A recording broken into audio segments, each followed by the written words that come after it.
You live? I am, let's see. Is this thing filming right now? Don't they always say that? Hey, is this live? Hey, you answered my question, but is this live?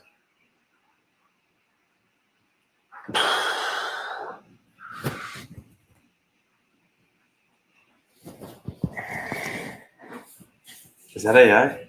That is AI. I got a good filter on him right now, guys. Don't be shy. Oh, yeah, guys, show pipes. Show pipes. What's he doing, guys? Let's see if we got a little something. Watch this, people. Alright. Just need 2 jugs of ramen in your hand. All right. I saw that, right? Yeah.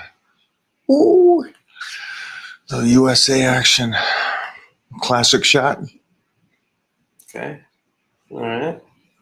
Ooh. I've seen that shot before.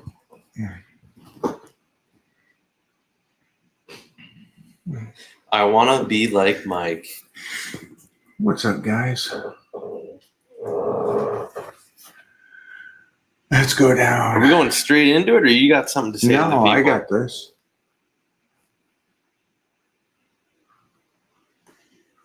Hi, sir. Hello. How you doing, man? How's everybody doing today? Is this question? Mike, if you were an 18-year-old woman, what would your life path / plan be? So, as an 18-year-old woman, glad I don't have to answer that. Yeah. In no world am I an 18-year-old woman. I'm not even an 18-year-old boy. What's been the hardest body part to get results for you? Guns. The guns, really? The guns. I learned a great trick about the guns, and that's what really got me even another level of being in the trenches and understanding that most things are thrown out at times, or body parts. So there's a basic growth to certain body parts. You trigger the chest for a guy, usually grows. Mostly if you keep your shoulders out of it. Shoulders usually for a guy develop pretty well. Arms, because I was so focused on powerlifting, fell behind. The thickness of the chest, back, and legs, the thickness of those just really overtook everything. And so I had to train the arms. And then what I did with the arms is I overstimulated them for quite a period of time, like 12 weeks. And then I backed down to minimizing the training. And it was like delayed growth. And me and Robbie have talked about this a lot. It was kind of a great concept. And I discovered that myself, just kind of being in the gym going, okay, I'm going to just double down on it and then pull back. So the reason why I came up with the concept of doubling down is because when you get ready for a powerlifting meet, you're pretty much doubling down a majority of the time. And then after the meet's out, you kind of pull way back. And so I use that same principle that I learned in powerlifting for arm development. And it worked great. So, yeah. Hello. Hey, guys.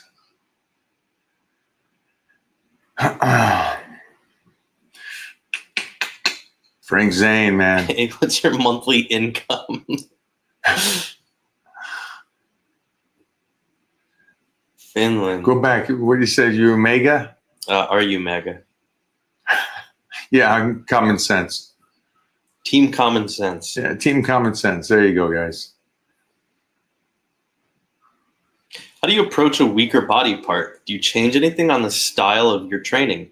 Yeah, just explain that. Thank you, man. Appreciate that. Just go back and watch the first 5 minutes of this, and I go over weak body part development. We need more videos with Billy. Yeah, I agree. I miss my guy. Top 3 favorite back exercises of all time. Deadlifts, bent over rows, and pull-ups. Booyah. It's a great question, though. Great question.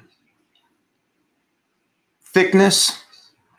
Again, deadlifts is thickness and overall body and a boost in growth. And then bent over rows, again, just a life exercise. So not just development, but life. And so is deadlifts. And I am like way on the other side of people saying deadlifts are irrelevant and stuff. They're probably next to squats are the most relevant exercise for life. And then pull-ups. Let's nip talk about that one. Top three. It's a top three kind of day. How to build massive triceps. Please give me 3 exercises to build my triceps. 3 exercises to build my triceps. Reverse, do some tricep extensions, and then finish off with Titan press. There you go. And that's reverse bench press. Reverse for bench those of you press, that aren't familiar with the lingo. I hold it for 1 second. What's the time on this? That one right there? Right now. 6:05. 6:05. So somebody just said to watch a video with Jay and stuff, and they said somebody's talking bad about me, and I watched it and I go, that's not bad. It's actually hilarious. And also, I'm laughing because it seems as though when the person said, yeah, you're talking bad about you, I'm like, dude, did you never go to high school? I mean, seriously, like some of these people haven't ever gone to high school. It's like, who's talking bad about me? I mean, a hobbit-looking thing. It's like, relax, guys, relax. We all went through that high school stuff. I thought it was cute. I thought it was adorable, actually, because you could see he's so upset. And it's like, oh, you're a fat little guy. I fully understand why he doesn't like me. Or himself. That's more. He doesn't even know me. But I see why. You could see why he's at home and he does the surgery and does that. Never met you. Yeah, never mind. Don't care. Yeah. But yeah, he's not talking bad about me. I thought it was adorable. And time is 7:18. It was a minute. okay. Yeah. Good morning, Mike. Hello, Mr. Connor. Huh? What can you say how to reduce the love handles? And we're just talking about it. Just talking about that. Speak to the devil. Go to surgery like the little fat guy. No. To get rid of the love handles is that final stage of the diet, right? Maybe that is most likely your weak spot. That no matter how much you diet, that's the last thing to go for you. And my recommendation is you just keep dieting down. And do this too. I know you guys freak out about diets and losing too much. The great thing about muscle is it's memory muscle. It'll come right back. So the 2 things, and again, this has to do with the little fat guy, is the skin is so important. And when you don't know how to bodybuild or just functional training and nutrition and off season, when you're an idiot like that, sometimes people go extreme and they mess up their skin if they're not smart. Yeah. And that's what happens to a lot of people. Now, when they do that, what they should do is, first of all, get down to a body fat and a size that their skin is going to have to become saran wrap again. And hopefully you do that at a younger age. You know, you wait until you're older and older, close to 60. And that's the one thing I love about this is that my skin is so healthy. Even though off season, I'm a 315 pound guy. And now I'm down to 260. So yeah, I would say love handles are the hardest part and they're the end part. But just diet down below your comfortable weight. Do an extreme diet, get sliced to the bone, and you're going to remove those. And then come up slowly, reverse out a reverse diet, and your love handles will be taken care of. Because remember, at the end of the day, there's fat there, right? And so just remove that fat and then taper the body as you come back out. But then what happened to him? He's not bright enough. When they fill it with water. Yeah, that guy's just not bright enough. I thought they get filled with water. Yeah. And yeah. Bullshit answer, Mike. Real answer. Get surgery. Jabba the Hutt being mad at you. Yeah, I understand why. Real answer is get surgery. So, yeah, just try to take care of those everybody here, try to think outside of bodybuilding. That's some kind of the problems that all of you guys hear, and you just instantly talk about that one moment on stage.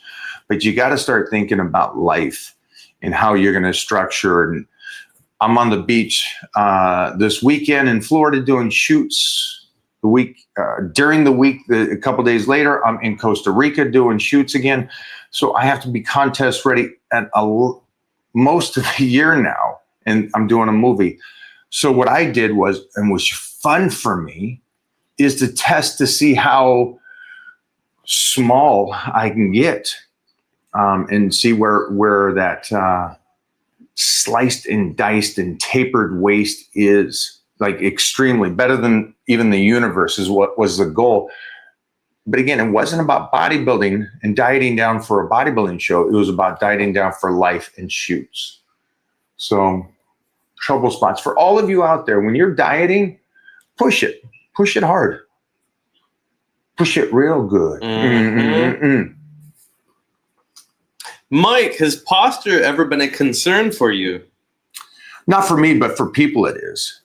And I take care of my posture every single day because I spend a couple hours in the gym training. And so when I'm training, my posture is one of those things that no matter if I'm doing tricep push downs, it's my feet are planted, my chest is put in the position I want it for that position. So posture is not an issue for me. But I do recommend you guys, when you're training, and we found this out today, teaching a couple kids how to squat, you see the faults on where you're putting the pressure on your feet. Which way is your knees bending? Are they coming in and support? Are you moving them out? Are the hips tucked? So there's a lot of things. Scared? Yeah. There's a lot of things that come in. There's a lot of things here, guys, that you can work on while you're in the gym for a couple hours. Titan press. Don't even get me started on that guy right there. Hit it, baby. Your second favorite song, not your first favorite song. What's the second favorite song, Mike? I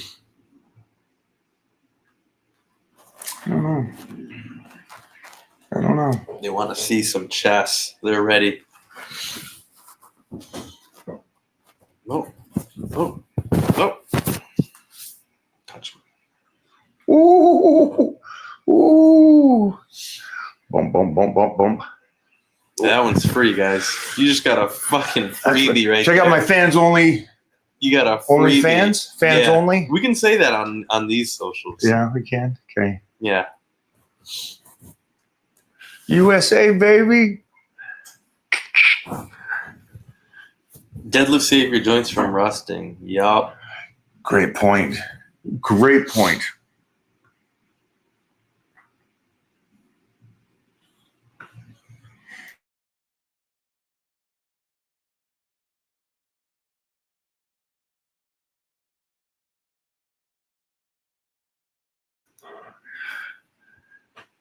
All right.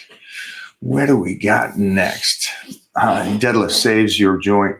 So I think that's one of the big things, right? Because I think that's a great post that he's making right there, just saying deadlifts, anything outside, right? In life, it rusts. And if you don't move through those positions, sooner or later, those things are going to close up on you. And I think the great thing about deadlift, about squats, shoulder press, straight bar curl, reverse bench, walking lunges. Those are exercises that are really opening up your body and making them become this machine of movement. And this machine of movement, it's going to help keep you healthy for a long time. So I'm going to attach this statement here that he says about deadlifting saves. The gentleman earlier about posture. Those are all things that I think you guys, this is all incorporated into together. And then it goes back to what the other guy said. It's like, this is one big circle of going, well, now we got the 3 exercises for back. I picked deadlifts, and I will go sumos over conventional for life, but for competing, I always did conventional. Bent over rows, because you're getting tested on how much weight you can still hold on that lower back and the pressure of that lower back, which again is great. And then you got the fact of pull-ups, because at some point I would hope that you can still move. I'm a 315-pound guy off season. And so can I still do pull-ups? Yeah. And I'll put some weights on there. So that's the true capture, to bringing up legging body parts, to making sure that you're healthy and that you don't rust. And that's the biggest thing. You don't want to rust as you are doing this. And obviously that is a metaphor for life. But great questions, guys, today. Man, you guys are coming in strong. I like that. Let's go for a couple more, shall we? The only calisthenics I do is usually in the bedroom. And so it's not very long, but at least I'm moving around, some good hip thrusts, that kind of stuff. Thank you for the question, though. Partner workout, yeah. Group training. I also do jujitsu, so I'm taking a human and rotating him and putting him over my head and stuff like that. But actual calisthenics, like jumping jacks and stuff like that, no. Kind of got done with that in elementary school.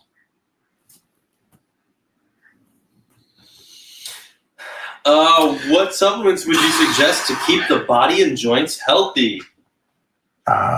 First, I would go food and then the supplements. So I'd make sure that you're eating a great diet that also works with connective tissue and joint health. And then from there, man, whatever you can get your hands on, glucosamine, MSM, anything, fish oils, and then peptides. Peptides would be the Ferrari, I think, of joint health, the BPC and the TB500. And I said to somebody today, a kid in his 20s, and I said, by 20, I will have Titan on peptides. And again, peptides mostly for not muscle, not body fat, because he's in his 20s, but more for joints and ligaments. And he's like, well, why would you do that at such a young age? So I can keep those joints healthy and young, would be the point there. And again, most of my stuff, not most of it, all of it, there's a deeper meaning for incline bench. It's not just for upper chest. It's for the health of the shoulders. It's the health of me doing any kind of athletics. It's the health of being able to be in that harder position than a bench press and develop the chest, develop the shoulders in a healthy way that I can maintain it and also stay healthy for a longer period of time. So there's a deeper meaning than just building a muscle. Go for another one, Jeffrey. You guys are crushing this, man. I only can do a couple more. I gotta get some more editing done here today. We're doing some funny memes, which I will tell you guys this. If you have one of my shirts, one of the Baby Don't Hurt Me shirts, do a video and DM Michael Hearn Lifestyle, and we will post that video up on my pages and over on Michael Hearn and Facebook and all those, and share your page to the world. So just know that. See, it goes from us to USA. I like that. But that being said, you guys, if you want some extra promotion for your social media, you're trying to build your social media, you're trying to become an influencer, I would like to help you. So it's a nice little way for me to give back to you guys that are supporting our journey as well. And then again, there's no way that's real. Which one? Did you see The Hobbit wants to remove his bottom two ribs to get a V taper? That is real, and he did say that. Jesus. But that goes back to the thing I said earlier. You got this complete troll. He's like, listen, I mean, just you don't even have to show a picture of me. I want to get skin reduction, and then remove my ribs, and I want to. And just keep in mind, it's already like when you're building your physique, it's a beautiful clay mass and you get to sculpture it and all this stuff. That might be the ugliest clay mass. Like it starts out as Yoda. What's the fat one? Jabba the Hutt. Yeah, it starts out as Jabba the Hutt and it hasn't changed. It's like, "Dad, but I know so much." Yeah, so yeah. Yes, I did. I did hear that. Isn't there another reason people like to get their bottom ribs removed? So they can I think the girls, is he trying to do something to himself? This girl left him? I think I just remember. I don't know. Yeah. These guys keep up on all that stuff. I just kind of laughed because somebody said something today. Is it possible to become a pro bodybuilder if someone starts from age 25 or 26? What's your point of view on that? I have no idea. Yeah, it's not how the world works. I'm sorry. I don't know what you want me to say. You can become anything at 25, 26. Yeah. Yeah, that's not a real question on how the world works. You can do whatever you want to do. A lot of bodybuilders didn't start till 30, a powerlifting champion till 50, and then he started. It's like, yeah, you can do whatever, my man. If you're saying because you're starting so late for the testosterone, you're 25, 26, and this is what throws me, is that if you're in your 20s, most likely you got some good T levels and you can develop some great muscle if you do it right. That would be the only thing. And then the question itself concerns me, my friend. And I know you don't mean to do that, but it just, from me seeing the question you're asking, you don't believe you can do that. And so you want somebody outside to say, yeah, sure, of course you can. Dude, believe in yourself. Because that is how the world works. You've got to believe in yourself, right? So, yeah, that's really what it comes down to. As long as you believe in yourself and you get out there, and the one thing I would say at 25, 26, you're smart enough to go, hey, I don't know everything about this. I'm going to get a really, really good coach and skip these years and years and years of trial and error to make it work, and go, I'm going to go to someone brilliant that goes, hey, let's bypass all this and just focus here. So I did this with jiu-jitsu because I came from judo and I had a background of wrestling as well. When I went to jiu-jitsu and I'm working with this master, Alicio Silva, he goes, don't need to do this, don't need to do that. We need to work you here off your back where you're uncomfortable, and you have to learn this. So it saves me so much time in compared to going to just a basic class and starting out as a white belt and going, learn every position. He goes, well, you've already got the standing, you've got the top game, you got this, let's just work here. That's what is great about a trainer for everybody here. And I'd also say my page is great about that because of the fact, not so much because of me, but because I'm willing to take the bridge of what Arnold, Lou Ferrigno, Robbie Robinson, Frank Zane, all these guys, Barry DeMay, Lee Haney, Lee Labrada, all these incredible people take their information that they talk to me about and what I learned from them and instantly hand it to you. So you just saved hundreds of years of knowledge from all these people, compounded from those people that were around other people, and gave it to you so you can skip so much of the nonsense. If that helps you out, my man. So yes, you can do this if you believe in yourself and you start into it. And also, if you just search, I think Samson started, I don't know how old Samson, he was playing rugby. Playing rugby, he got his pro card when he was 26. Okay. And yeah, but he wasn't a freak. Yeah, and it did say he only started lifting weights like a few years before that rugby. Yeah, it was a quick transformation for him, and he's the best in the world. He's the current Mr. O. Yeah, he's the current Mr. O. I was just with him at an appearance in Romania. So that kind of gives you hope. And that's the best of the very best of 8 billion people, one guy. So get out there, but believe in yourself. He started lifting weights in 2013. 2013 is when he started, and now it's 2025. 12 years later, he's the best in the world. Mm-hmm. So there you go, my friend. You're 25, 26, boom. And he's like 40 or something like that. I don't know. God, if he's 40, he looks great. Yeah, he's young. He looks great.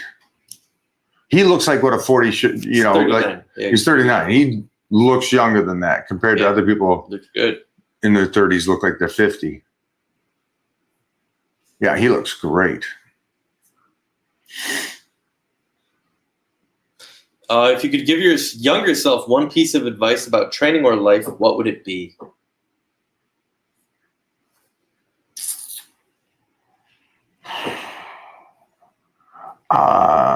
Twofold. And that's probably just because it's today. I should have been even easier to be, it didn't happen. That didn't work. Let's see. That's a good question. I like how I learned things. So I like how I discovered everything when I was a kid. Also, I was a kid that kept my mouth shut and listened. I understood early from my father and brothers and sisters that it's not the question you ask. It's what people volunteer, what they give you if you really, really listen. Like we were with a guy today. Mm-hmm. We were with a guy today for an hour, and this guy only listens to respond. And he can barely hear what you're saying when you're talking because he's already in his head going, I just want to say this. So you're talking to somebody, and that's their mind. They're going somewhere else going, this is what I'm going to say. Has nothing to do with the conversation. Is that not true? Yeah. And you can see it. Compared to some people, like Joseph today. Oh, he's in there. Joseph, Arnold's son, I trained him today, and he's not waiting to respond. He's listening with the intent to fully understand. Mm-hmm.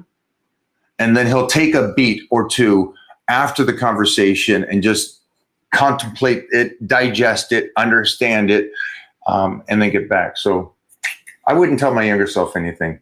I like how he learned, how he messed up, how he failed at things, and how he won at things.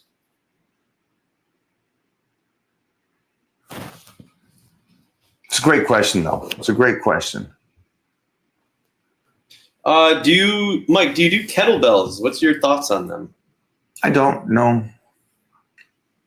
So if it's me and my approach to lifting, I'm not going in. I'm going in and it's more precise. Mm-hmm. So today's leg day. First on the list, range of motion and movement. Second, nervous system, stimulating it the very best I can. Third, then it's getting a workout and breaking it down the fibers. Fourth, like cardiovascular, irrelevant. I get that with the weightlifting. So kettlebells seem to me, and a guy said this the other day. He says, "Do you think that sprinting up hills would be good for my cardio?" There is a certain amount of fuel you have for a week workout, training Monday through Sunday, right? You have so much energy. And I try to release the least amount of energy each day so I can get from Monday to Sunday in a healthy way. And if I explode on Monday and do uphill sprints, which you would assume, well, it's the point about going in and going crazy. No, it's not. It's about going in on Monday, stimulating the body as much as I can to keep moving forward. And then Tuesday again, then Wednesday. And so I can get to Sunday. That's the point of my workouts. And so I won't put in crazy exercises or crazy things that are going to blow my load on Monday. And then I got to take Tuesday, Wednesday, and Thursday off just to recover from Monday. So hopefully that helps you understand. If you like kettlebells, and those are the ones that you love to go to, then do it. It's okay. It depends on what you like. And also if you can recover. Maybe you can recover tenfold better than me. I'd assume everybody on here moves through a workout faster than I do. And I got no issue. I was done with my warm-up.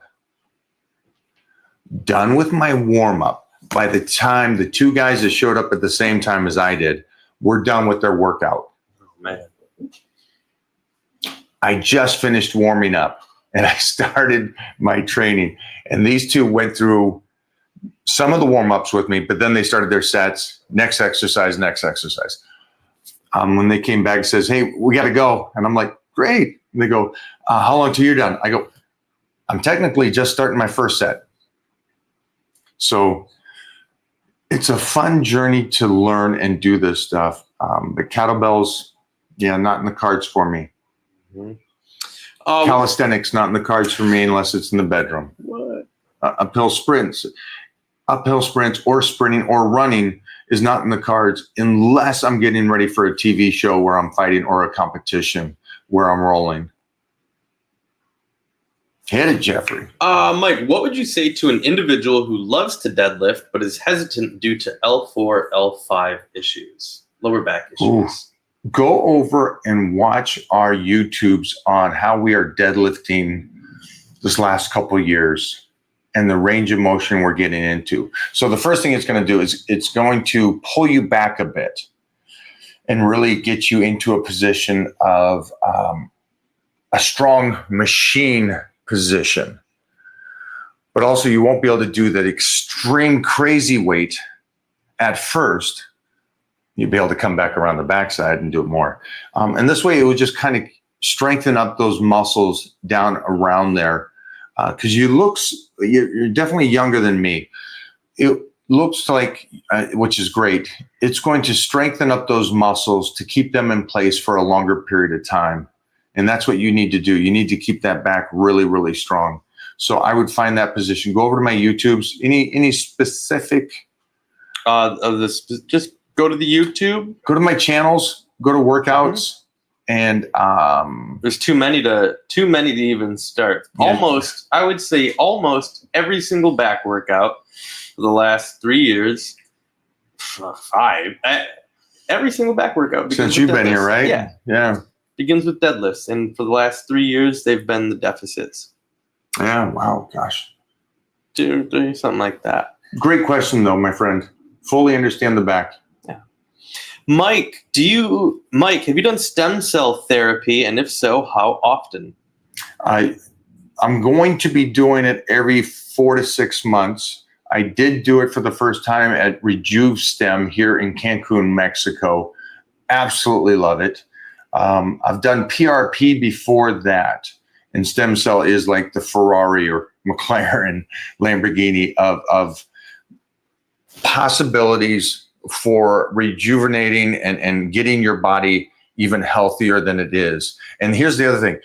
I'm not injured and I'm doing it. I'm doing it so I can strengthen the body even that much more prior and during the process of aging. So that's just an FYI to everybody that says, not going to do it until I'm injured. All right, that's your choice. We got one life, my friends. You went to Mexico for that. What did it look like where you stayed? How was it? Ooh, RejuveStem is in Cancun, Mexico, and the hotel is amazing. So we took the whole family. Mona went with me. Titan went with us, and we met a family down there, and they had their kids. So we got to play, swim, go over, do the treatments, relax at the pool afterwards. It was an amazing, amazing trip. And again, that's Cancun, which didn't take me long to get there and fly there, which is awesome. You know, it's like a 2.5, 3 hour flight. I'm there. They pick you up, take you to the resort. You do your treatments. A couple of days later, you're out. Yeah. That's a clip right there. Thank you, my friend. One more. Am I losing out on chest gains if I don't barbell press and I only do dumbbells and machines and cable flies? Presses and flies and cables and machines. You don't got no abs though. You keep fucking showing those arms, but Old school. I got to eat, guys. But I'll answer this one real quick. It sounds like you're trying to weight lift just for muscle growth. Oh, shit. And if that's so, this is about the guy that's not doing straight bars and not getting that extra weight. You're not missing out anything technically now for muscle development as much as you're setting yourself up to lose. So there's a great saying, enjoy your youth without destroying your future. Okay, so by going into the gym and doing the one focus of just, well, I'll just do dumbbells, you can do a lot more weight on a straight bar. Everybody understand that? If you're throwing a straight bar on an incline, you're doing more weight than you do with dumbbells. So you're missing out on the nervous system. You're missing out on that extra thickness to the chest. You're missing out on that extra testosterone boost because of the heavier weights. So you're missing out that. Plus you're missing out on being locked in with a straight bar and really having to make sure that your body's function and your shoulders are healthy and the elbow position is good and you're moving in a good locked position where the joints and shoulders and elbows rotate synced together compared to dumbbells. So there's my thought on that, guys. There it is. Thank you for hanging, guys. We are going to do a Titan check-in. Yeah, we're going to do that at the end of next week. All right, the end of next week, I'll have Jeffrey put up just a little, or Mona put up a little post going, hey, we're going at it. Get in there. All right. So the end of next week, get in the Titan crew today. Answer those questions, get in there, and let's get rocking and rolling. Guys, we're coming up on October. Mm-hmm. October. And the reason I say that is because when you say October, November, December, January 1st, it's here. Yeah. It's coming quick. Are you coming in shape to the new year? I sure am. And if you want to join me on getting in shape for the new year, get in the Titan crew.